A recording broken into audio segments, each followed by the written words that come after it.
Hello, welcome to today's European Open briefing. It's November 29th, 2016.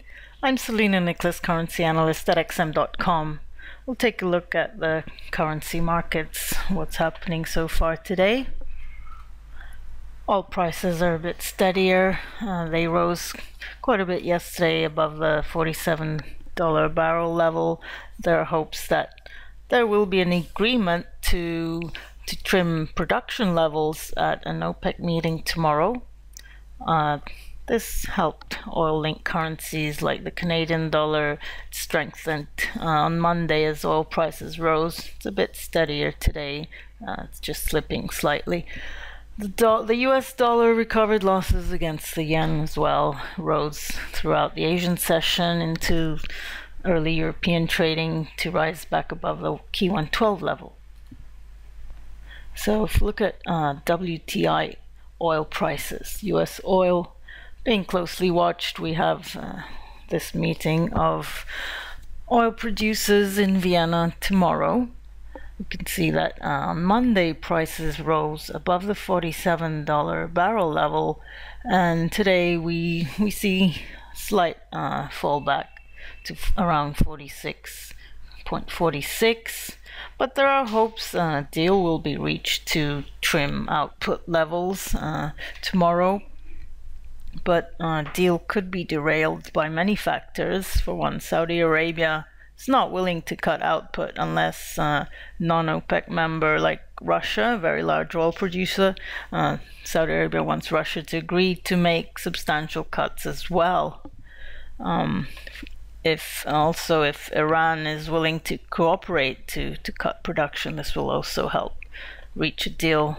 But failure to reach an agreement could result in a plunge in oil prices. So if we look at the dollar yen now, we could see it's been rising steadily. This morning in Asia, we saw it back above the key 112 level.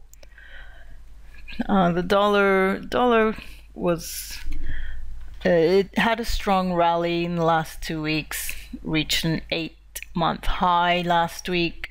Of course, we see some pullback in the last couple of days. We have some key US data today that could impact the US dollar. We have third quarter GDP data, gross domestic data.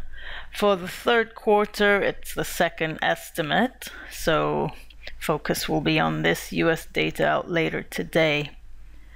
Of course, later in the week, we have key jobs data on Friday, non-farm payrolls, which could also be a risk, could impact the US dollar.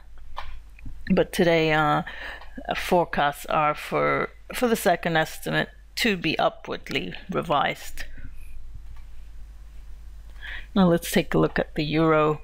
It's struggling around the 1.06 level. It rose above it yesterday, but it's been struggling just below it today. The euro has been under pressure lately. Of course, there's some upcoming political risk.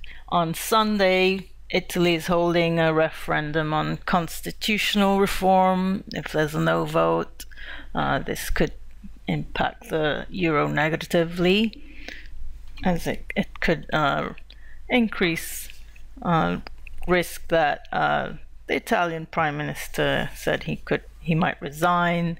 This could lead to Eurosceptic parties gaining more ground. Of course, we have French elections early next year as well. That's an important risk event as well. Now let's take a look at the dollar index, which is a gauge of the US currency against 6 other major counterparts. Last week it reached a 14-year high, and then we saw a pullback, some profit taking, some risk off. Of course, oil prices are a concern as well. We saw it down to 101.44 last. Looking at the economic calendar for the rest of the day, it's mainly US focused. Like I mentioned, we have a second estimate of the quarter data for the US and also some housing data from the Case-Shiller report. And we also have consumer confidence data and some Fed speakers, William W. and Jerome Powell. Thank you very much for watching and have a great day.